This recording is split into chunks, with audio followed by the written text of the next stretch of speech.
ఈరోజు దేవుని వాగ్దానము. యెరూషలేములో గొర్రెల ద్వారం దగ్గర అనేక మంది రోగులు పడి ఉండిరి. ఎందుకంటే అక్కడ కోనేటిలో దేవదూత వచ్చి నీళ్లను కదిలించినప్పుడు ఎవరైతే మొదట దిగుతారో అక్కడ ఏ రోగం గలవారైనాను స్వస్థత పొందుచు ఉన్నారు. అయితే ఇక్కడ 38 సంవత్సరాల నుండి ఒక వ్యక్తి స్వస్థత కొరకు ఆ కోనేటి దగ్గర పడి ఉన్నాడు. అతడు నీళ్లు కదిలించినప్పుడు అతనిని నీళ్ళలో పడవేయుటకు ఎవరూ లేక 38 సంవత్సరముల నుండి అదే పరిస్థితిలో ఉన్నాడు.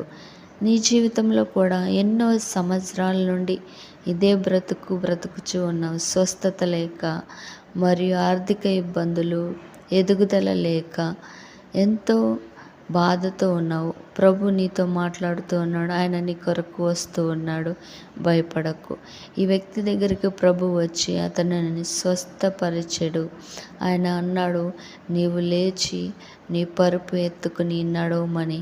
వెంటనే అతను స్వస్థత పొందాడు. అదేవిధంగా నీ జీవితంలో దేవుడు గొప్ప కార్యము చేస్తాడు. చాలా కాలం నుండి నీవు పాపరోగముతో ఉండిపోయావు. అయితే విడుదల పొందాలనుకుంటున్నావు, పొందలేకపోతున్నావు. యేసు నీ కొరకు వస్తున్నాడు, రక్షణ ఇస్తాడు.